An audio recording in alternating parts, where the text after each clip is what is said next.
El título de este mensaje es nuestra estructura de liderazgo de nuestra iglesia. Estamos aprendiendo lo que es el punto de comienzo, lecciones para nuevos miembros. Les recuerdo que esta clase simplemente las damos cada 3-4 meses en la iglesia, pero quiero darla de una manera general en la iglesia durante estos días para que podamos aprender. Tenemos bastantes hermanos nuevos en la iglesia. Algunos me han preguntado qué tengo que hacer para ser miembro de la iglesia.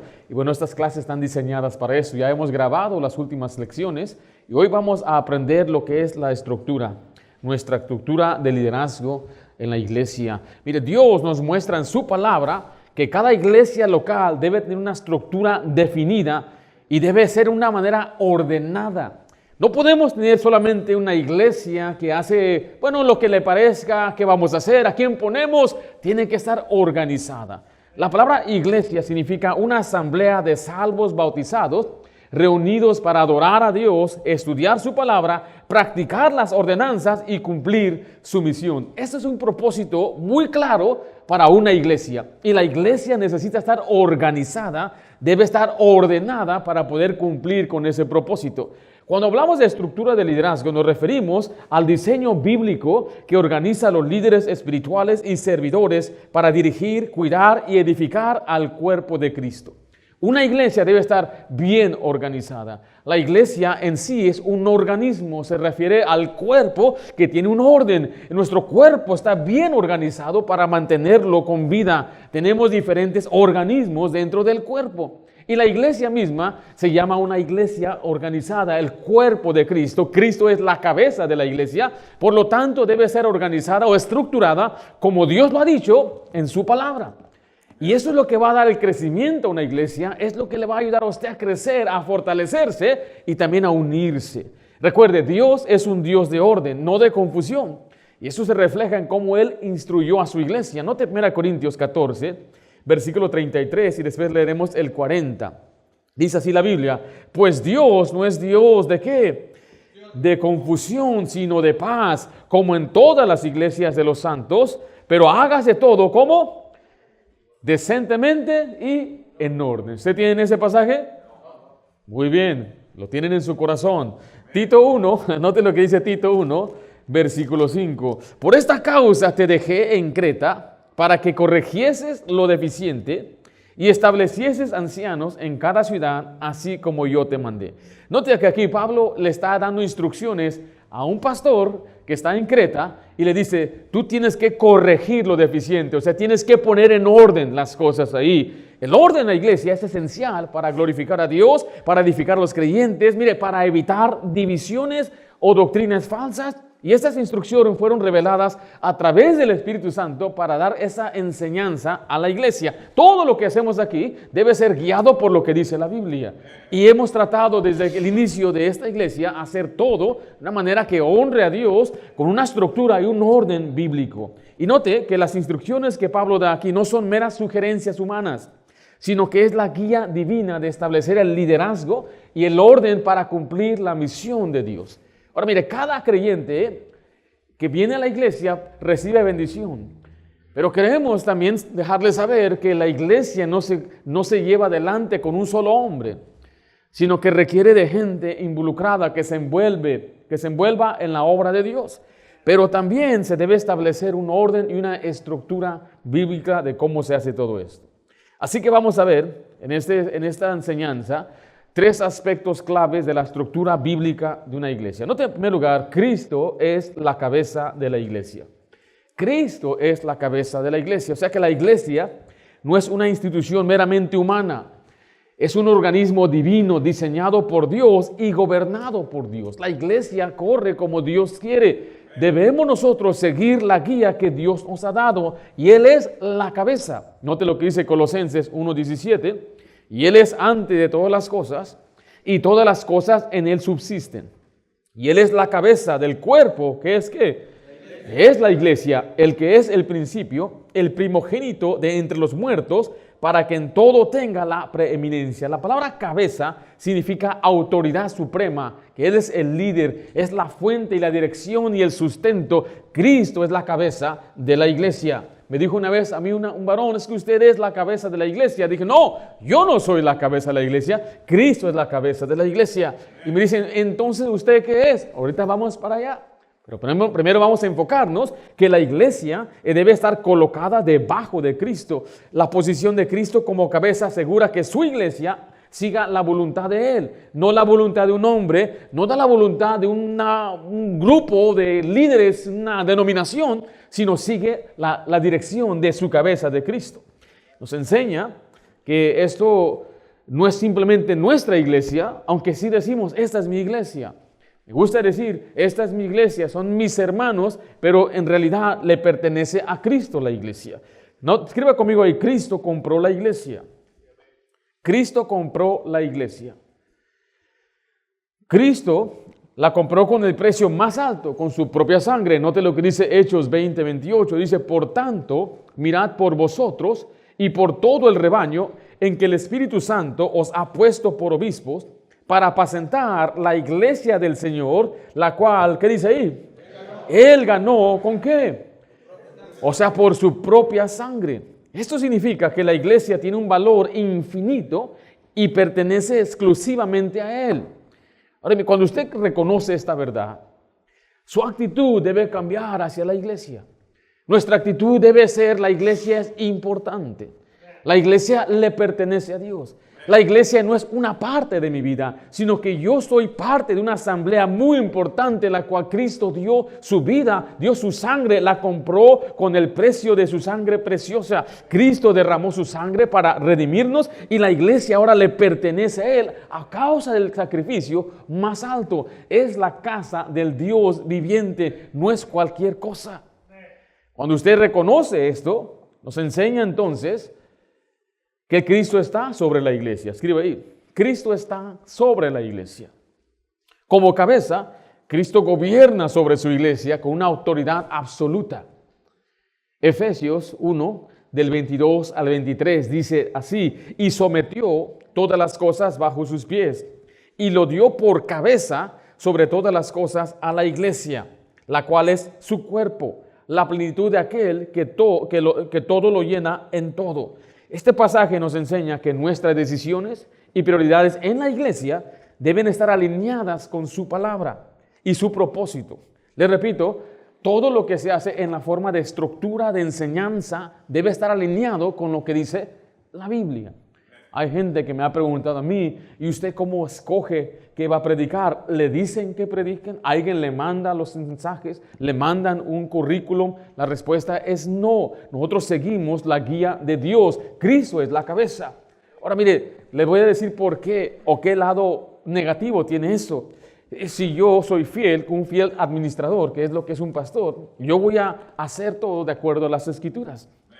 Pero si alguien de afuera viene y me dice, bueno, tienes que enseñar esto, y muchas veces lo que sucede es que limita a los siervos de Dios en predicar el mensaje que Dios les ha dado en el corazón, especialmente a un pastor que vive entre la gente, conoce el rebaño, sabe las necesidades, entonces eso puede socavar en sí la dirección que Dios quiere dar a través del siervo de Dios. Entonces necesitamos los líderes estar muy apegados a la cabeza, a través de sus escrituras y rezar en la palabra de Dios y leerla y estar constantemente siguiendo la guía. ¿Por qué hago esto? ¿Por qué no hacemos esto? ¿Por qué tenemos este programa? ¿Por qué vamos a eliminar esto? Todo debe ser guiado por la palabra de Dios, porque Cristo está sobre su iglesia. Letra C, la iglesia es responsable hacia Cristo. Ahora aquí vemos que nosotros como iglesia tenemos la responsabilidad de obedecer a Cristo en todas las cosas. Efesios 5, 23 al 24 dice así, porque el marido es cabeza de la mujer, así como Cristo es cabeza ¿de quién? De la iglesia, la cual es su cuerpo, mire, y Él es su Salvador. Así que como la iglesia está sujeta a Cristo, así también las casadas lo estén a sus maridos en todo. Ahora aquí Pablo usa la analogía de la iglesia, pero a la vez nos da luz, nos da un principio, que la iglesia debe sujetarse a Cristo. Debe obedecer a Cristo. Debe seguir a Cristo ¿en qué? En todo. Pero ¿en todo de qué? O sea, ¿a qué se refiere? ¿En dónde encontramos las órdenes de Cristo? Regresamos a lo mismo, es en la Biblia. Cuando se predica algo del púlpito, si viene de la Biblia, ¿qué debe hacer la iglesia? Debe obedecer, debe responder, debe reaccionar y debe hacer lo que Dios le pide. Ahora mire, esto significa que usted debe priorizar entonces lo que dice la Biblia encima de todo, y nosotros como iglesia vamos a priorizar la Biblia, la palabra de Dios, sobre tradiciones, opiniones o tendencias humanas. Le digo de un corazón no crítico, quiero que usted sepa que todo lo que hemos hecho aquí tiene un propósito bíblico, absolutamente todo, no hay nada aquí que hemos hecho simplemente por tradición.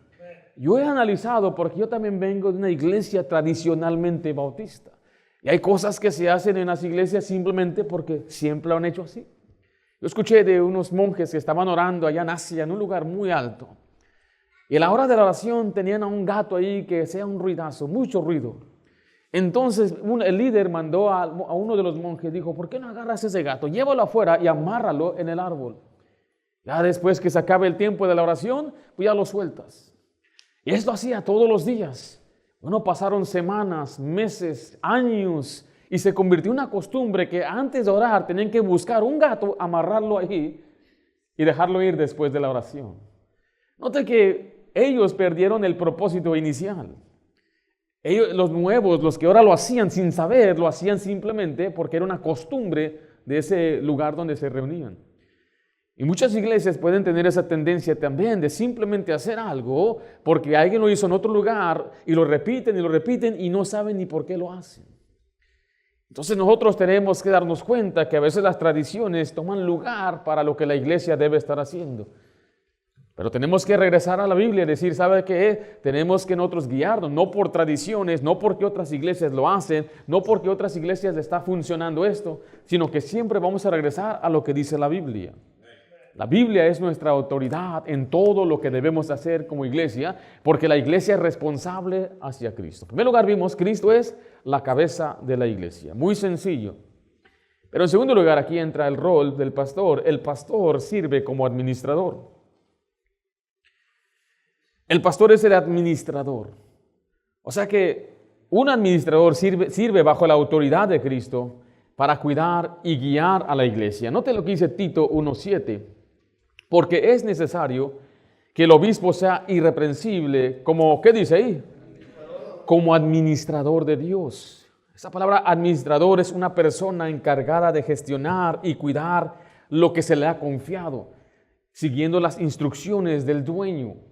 Piense en un gerente de un restaurante, él no es dueño de la propiedad, él no es dueño de las estufas, no es dueño de ni siquiera de la comida.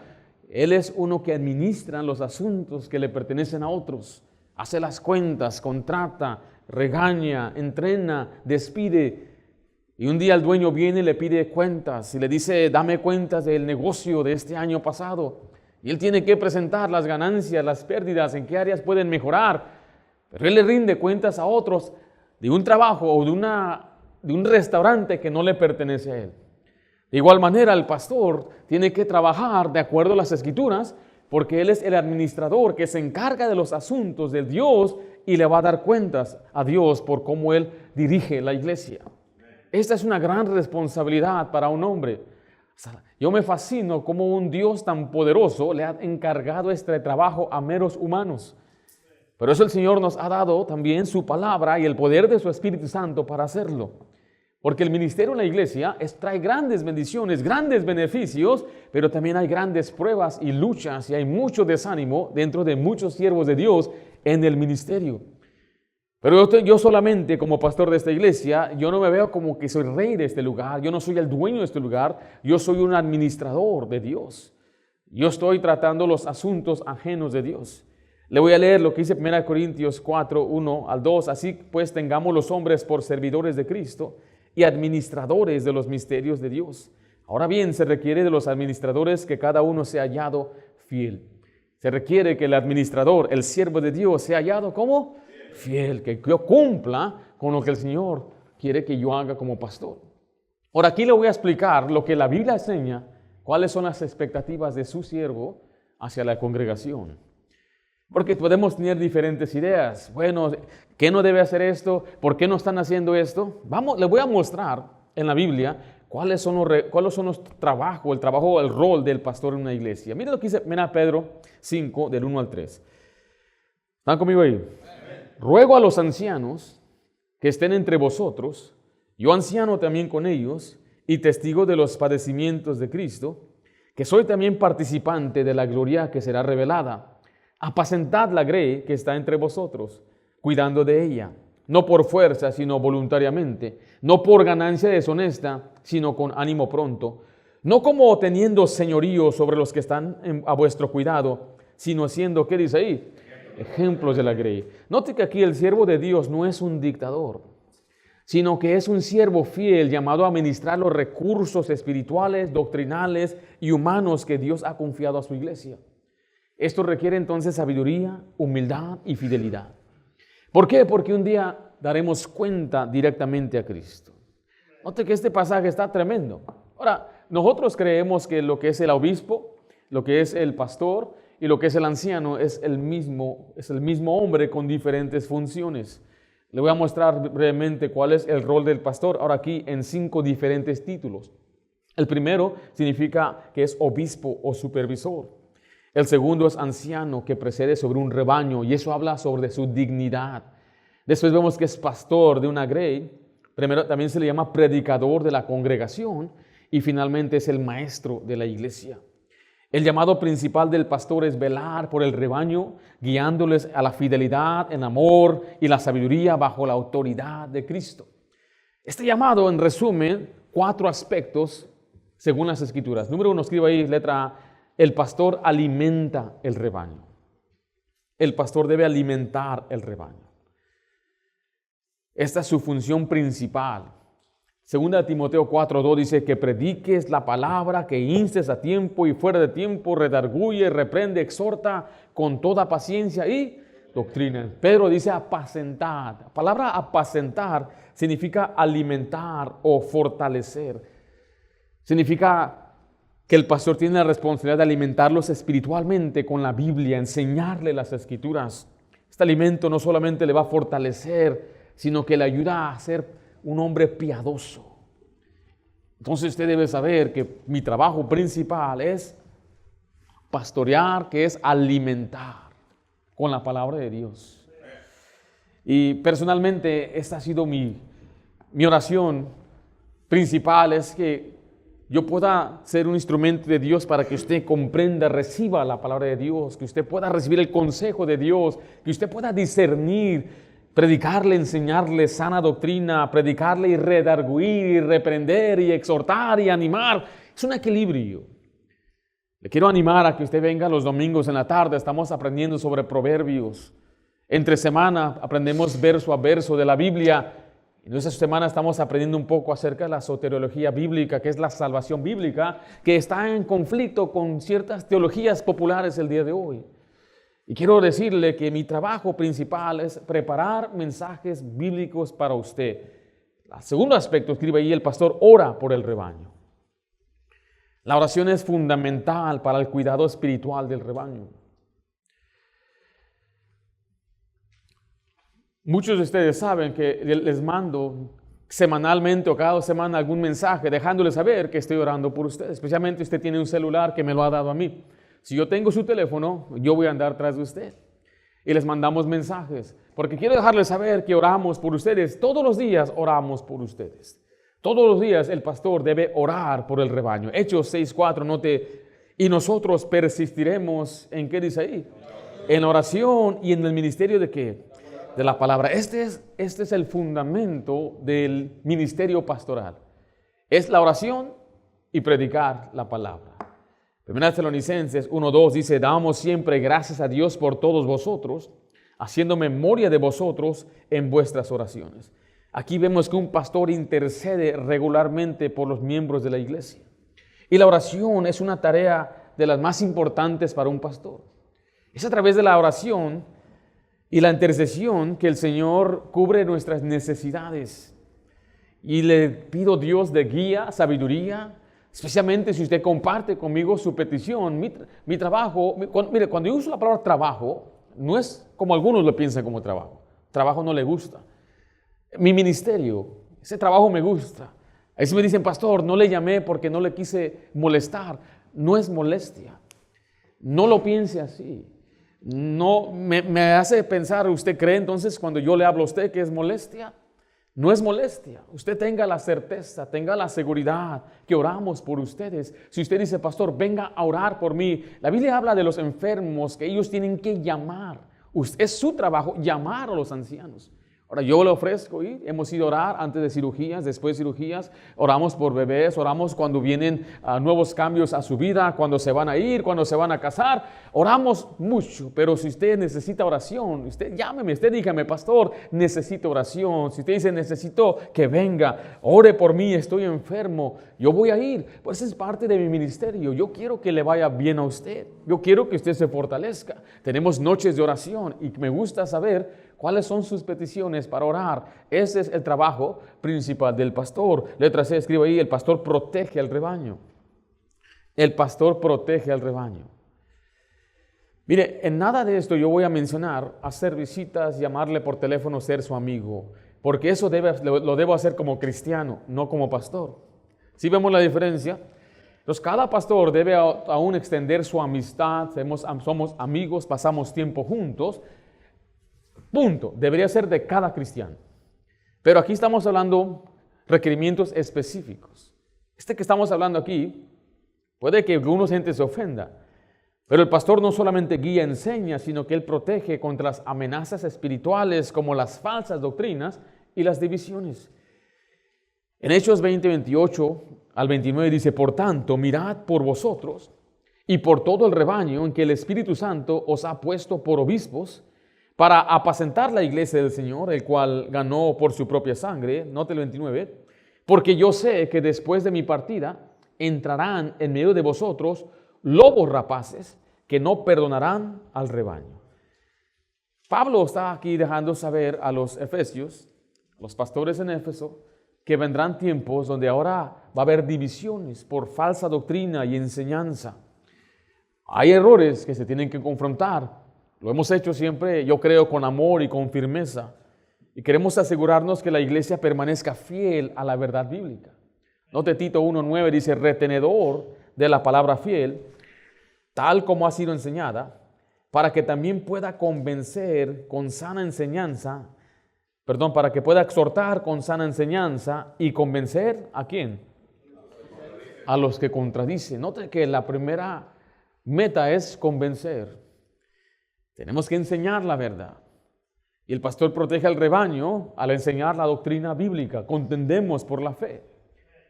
Pero hay tiempos donde sí tenemos que señalar la falsa doctrina. En estas áreas lo que más enfrento yo, lo que más he enseñado es acerca de si la salvación se pierde. Especialmente si usted viene de un fondo cristiano, donde se le enseñaron cada servicio, cada vez tienes que perseverar y tienes que hacer el bien y tienes que cuidar tu salvación. Entonces es algo que yo he luchado mucho en esos tiempos, en esos años, enseñándole a la gente acerca de esto.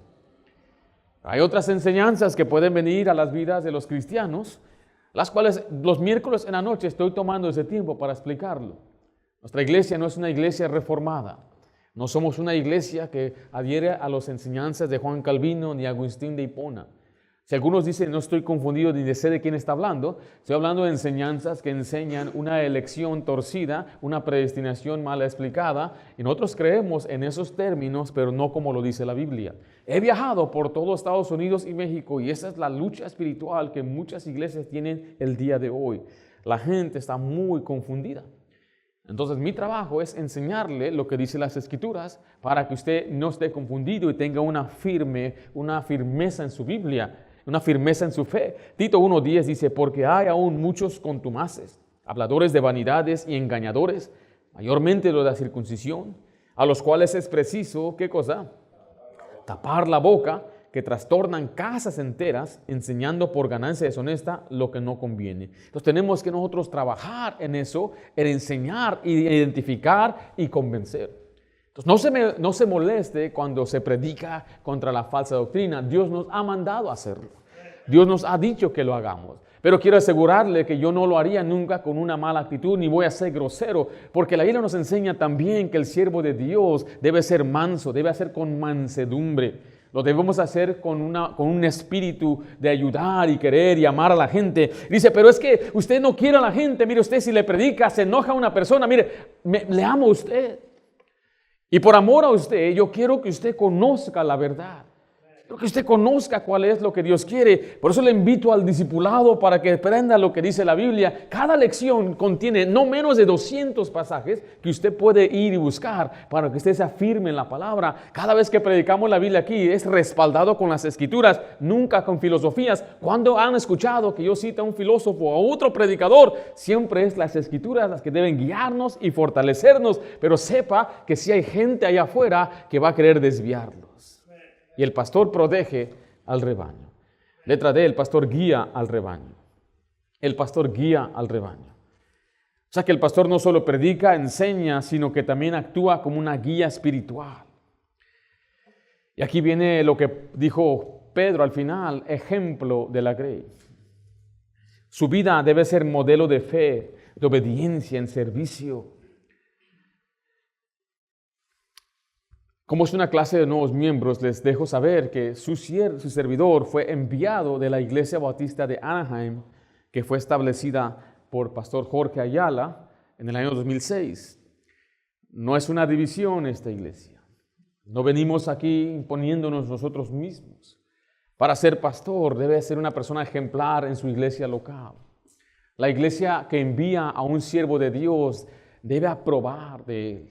Y la aprobación no debe ser nada más del pastor, la aprobación debe ser de la congregación. Muchas veces se envía a personas que no tienen buena relación con su esposa. Siempre tienen alegatas, tienen peleas con la esposa. Esto que sucede cuando llegan a ser pastores, eso se empeora. Mi esposa y yo somos muy buenos amigos, somos muy compatibles en el sentido de que ella tenía un llamado a servir a Dios y yo también. Trabajábamos juntos, servíamos en la iglesia. Ella cantaba en el coro, ayudaba en asistir a la gente para recibir al Señor, para ser bautizados. Trabajaba en una ruta de bus, una clase dominical de niños. Estaba muy ocupada. Cuando la esposa del pastor estaba ausente, ella tomaba su clase y daba la clase. O sea que en verdad, un ejemplo que yo veo en mi esposa, mire, yo no lo digo porque aquí está ella, pero yo no conozco mejor cristiano en el mundo que esta mujer. Yo vivo con ella. Yo sé que ella ora todos los días. Yo sé que ella lee su Biblia todos los días.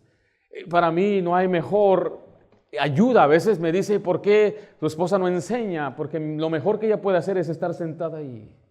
Lo que yo necesito es una esposa que apoya a su esposo. Por eso le digo que aquí está lo que muchos pasan por alto en lo que es un pastor. El pastor debe ser ejemplo en su hogar. Ejemplo en tener una familia, que sus hijas vienen a la iglesia y no son, dice la Biblia, que no son acusados de rebeldía ni de solución. Mis hijas están pequeñas, pero gracias a Dios tengo una de 14 años que se están volviendo en el ministerio. Yo oro por ellas, oro que el Señor les fortalezca, porque sé la mala fama que son los hijos de pastor. Yo soy hijo de pastor y yo sé, la gente dice, no, estos hijos de pastor son puros rebeldes y todo. Yo soy hijo de un pastor. ¿Ah? ¿Tú eres hijo de pastor? Yo soy hijo de pastor. Es que no todos salen bien. Yo sé esto. Todo esto lo sabemos. Por eso unos requerimientos para ser pastor es que gobierne bien su casa.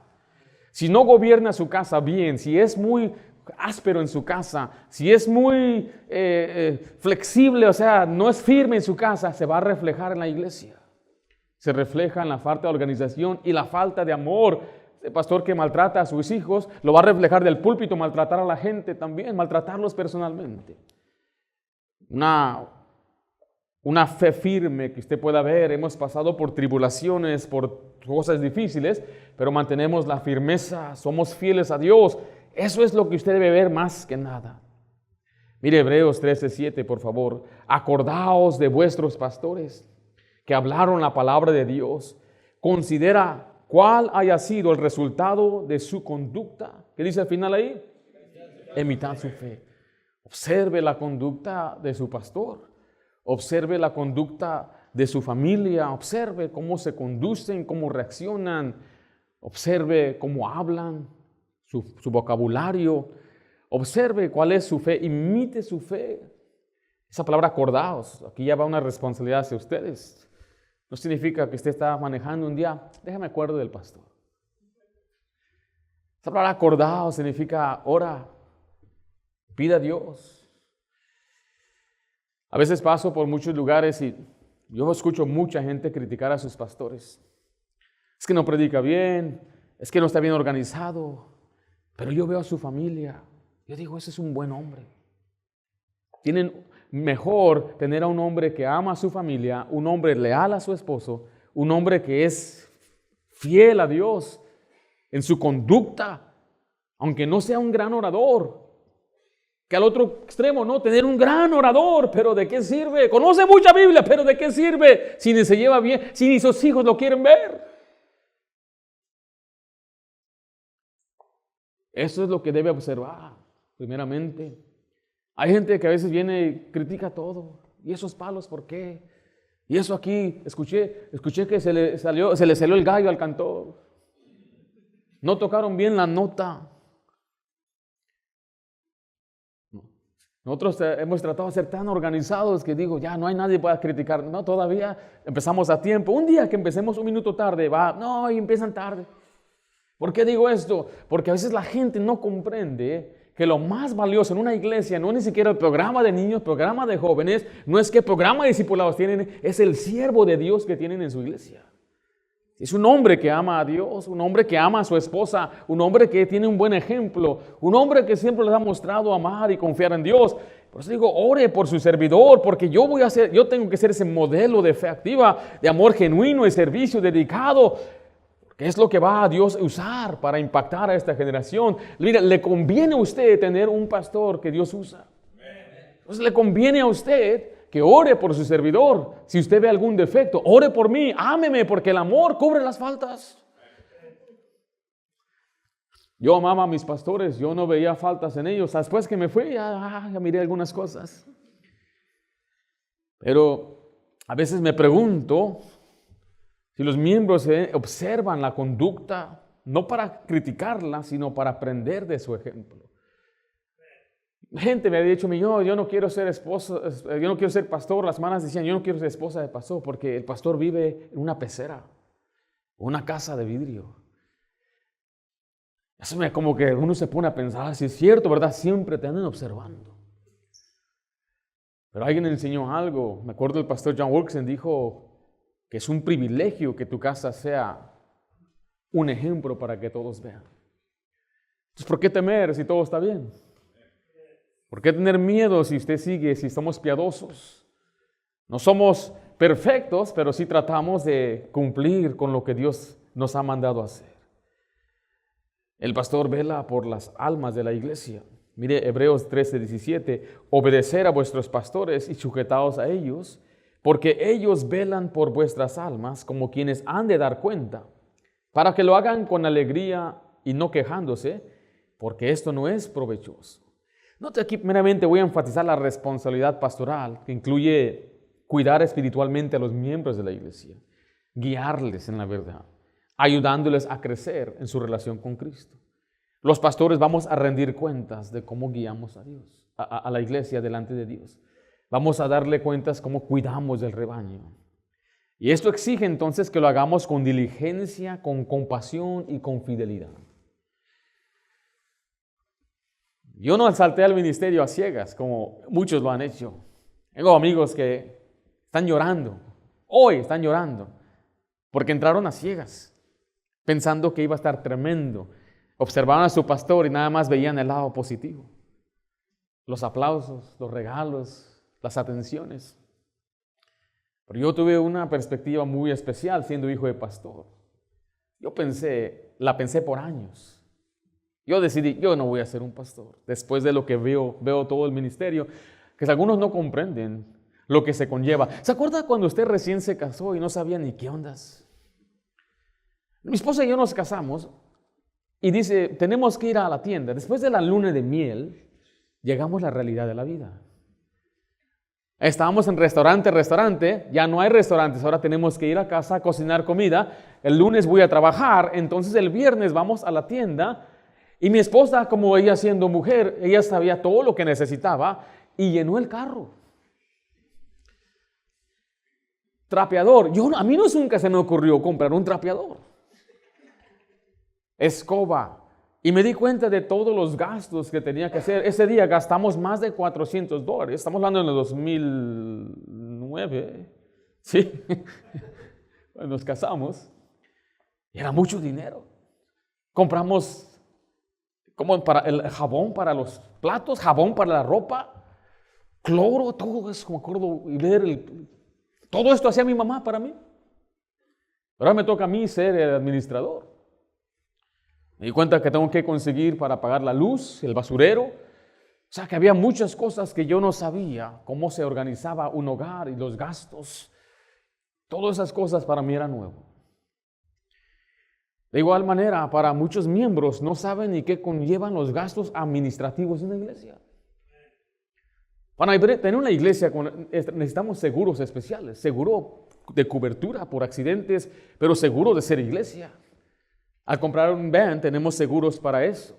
Tenemos que comprar o pagar biles y facturas de todo tipo y juntarnos con los contadores y presentar las cuentas. Hay mucho que conlleva la administración de una iglesia, pero muchos no saben eso. Muchos no siquiera entienden que como iglesia gastamos casi miles de dólares nada más al mes para correr esas vans, para traer a la gente. Así no se dan cuenta de las cosas, los detalles pequeños. Y todo eso es parte de la responsabilidad de un pastor. Y yo voy a dar cuentas por todo esto. Todos los miembros de la iglesia deben apoyar el liderazgo a través de la obediencia y el respeto cuando se les enseñe. Por eso dice obedecer ¿a quiénes? A vuestros pastores. Y cuando la iglesia entonces responde con unidad y colaboración, el pastor puede concentrarse en el ministerio y las distracciones, mire, sin quejas.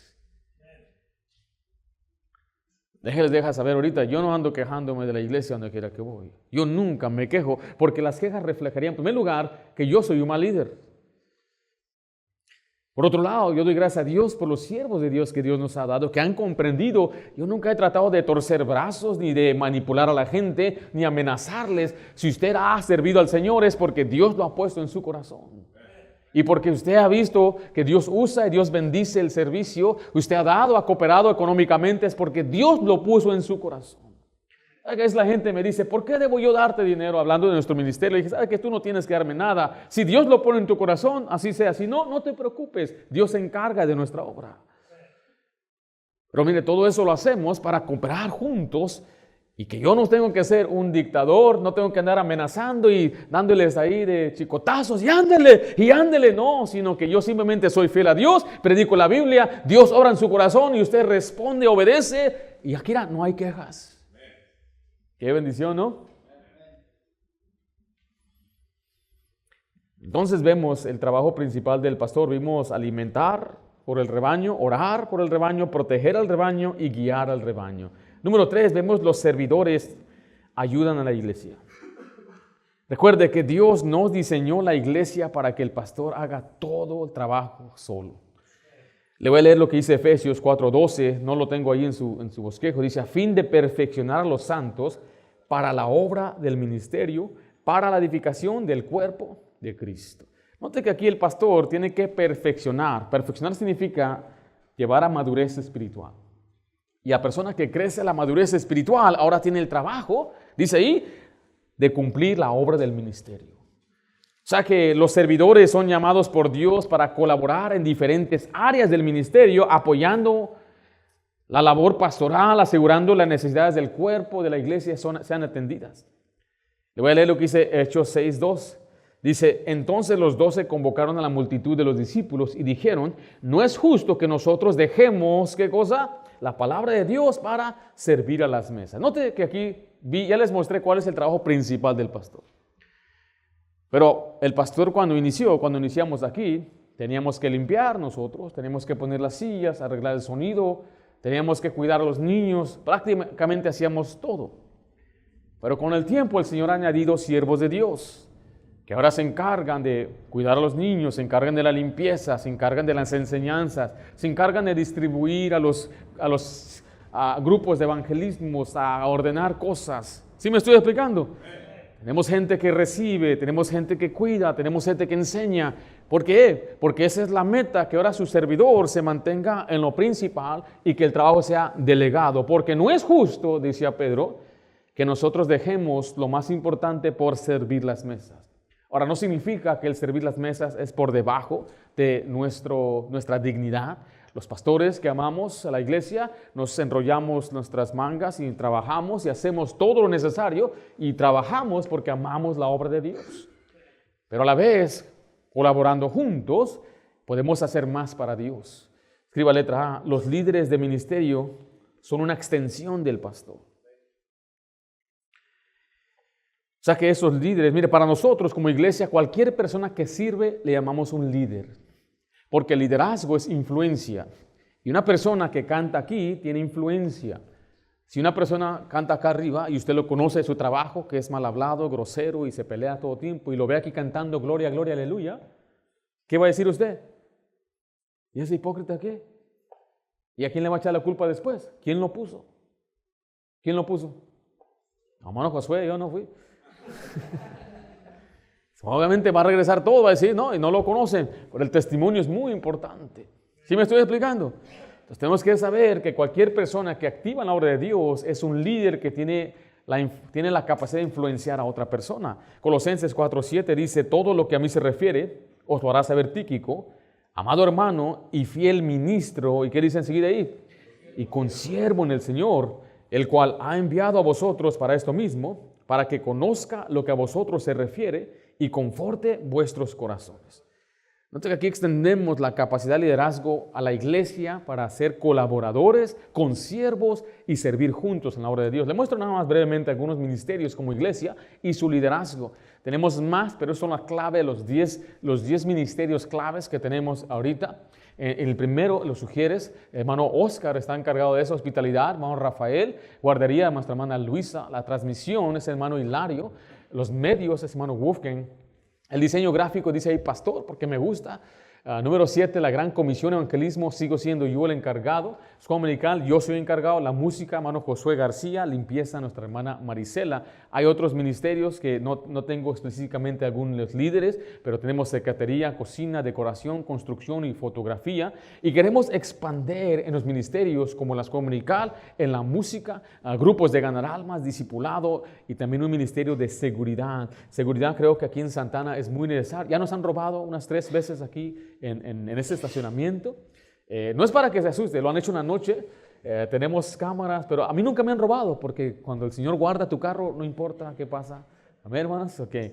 Si usted lo robaron es porque usted dejó la puerta abierta, no se haga, ok.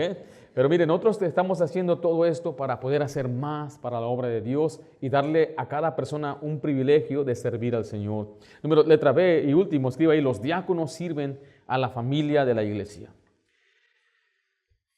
Filipenses 1:1 dice, Pablo y Timoteo, siervos de Jesucristo, a todos los santos en Cristo Jesús que están en Filipos, con los obispos, ¿y qué dice ahí enseguida? Los diáconos. ¿Qué significa diácono? Diácono proviene del término griego diáconos, que significa siervo, ministro o ayudante. Es una palabra transliterada, significa que en su origen se quedó igual, no lo cambiaron, pero simplemente significa un servidor, alguien que sirve. Bíblicamente, los diáconos no son personas que guían la iglesia, ni tampoco son personas que restringen a un pastor. A veces la gente, iglesias hay que tienen al pastor, que es como el presidente, y tienen a los diáconos, que es como el congreso. El pastor dice, vamos a empezar este ministerio, y los diáconos dicen, no, cálmate, y lo tienen que calmar. Eso no es bíblico, eso no está en ninguna parte en las Escrituras. Los diáconos son extensión del pastor. Ahora, nuestra iglesia no tiene diáconos. ¿Sabe por qué? Porque no hemos llegado a miles y miles, como lo hacía en el libro de Hechos. El trabajo principal de los hermanos en Hechos 6, los diáconos, era atender las necesidades físicas de la iglesia. Y a este punto, su servidor todavía lo hace con algunos hermanos. Pero estamos orando que el persona que cumpla con el diaconado es alto. Para ser diácono es casi ser pastor. Me acuerdo, en nuestra iglesia, Viadora tenía diáconos y yo no era diácono como yo era hijo de pastor, era una contradicción de conflicto ahí, entonces me dijeron, tú no puedes ser diácono, amén, Dios le bendiga, será un buen servidor. Pero me acuerdo que querían elegir a un hermano que porque él ya era de edad, tenía casi 60 y tantos años, decían, hay que escogerlo a él, pero decían otros, pero él, ¿por qué? Es espiritual, cumple con los requerimientos, no, es que es maduro. Y miren, el hecho de que sea maduro muchas veces no significa que venga la madurez espiritual. Entonces tenemos que considerar no solamente porque este da mucho dinero. No, no se trata de eso. Ser diácono se trata de ser siervo, de ser servidor. Una persona dispuesta, una disposición a hacer lo que se necesita y atender a la gente. Entonces, aquí tenemos la estructura de nuestro servicio. Vimos el día de hoy nuestra estructura de liderazgo. Recuerde, número 1, Cristo es la cabeza de la iglesia. Él es el líder principal de la iglesia. Sin embargo, ha puesto a un pastor como administrador, ser el que guía debajo de él. Y mi trabajo como pastor es seguir mi cabeza, la cabeza de Cristo para la iglesia. Y después los servidores trabajan bajo el pastor, cumpliendo la misión de la cabeza y la visión que le ha dado al administrador. Así es nuestra estructura de liderazgo en la iglesia. Al final de estas enseñanzas voy a hablar un poco acerca de los requerimientos del liderazgo, cómo envolverse en la obra de Dios, qué puedo hacer o qué necesito ser o hacer para envolverme en la obra de Dios. Quiero agradecerles por estar aquí en esta mañana. Vamos a orar, que Dios bendiga la conclusión de esta enseñanza. Padre, damos gracias por tu palabra. Gracias, Señor, porque nos guía, nos enseña, nos fortalece. Gracias, Señor, porque nos enseña claramente cómo debe estructurarse una iglesia y cuál sea el propósito, Señor, de su siervo como pastor, y también la responsabilidad de los miembros de ser nosotros los miembros también obedientes y seguir, Señor, la guía de tu palabra. Padre Santo, yo ruego que tú toques los corazones, que tú, Señor, pongas deseo de servir en la iglesia, que tú llames a siervos a tu obra, que se den cuenta, Padre, que el ministerio es un llamado que tú les das, no es que es un hombre que les llama, tú pones esos deseos de servirte. Gracias, Padre, doy por los hermanos fieles de nuestra iglesia y todos los líderes y toda la gente que sirve bajo ellos. Ahora ruego, Padre, que tú sigas usándonos para que tu iglesia pueda pueda glorificarte en todo. Te lo pido en nombre de Cristo Jesús. Amén.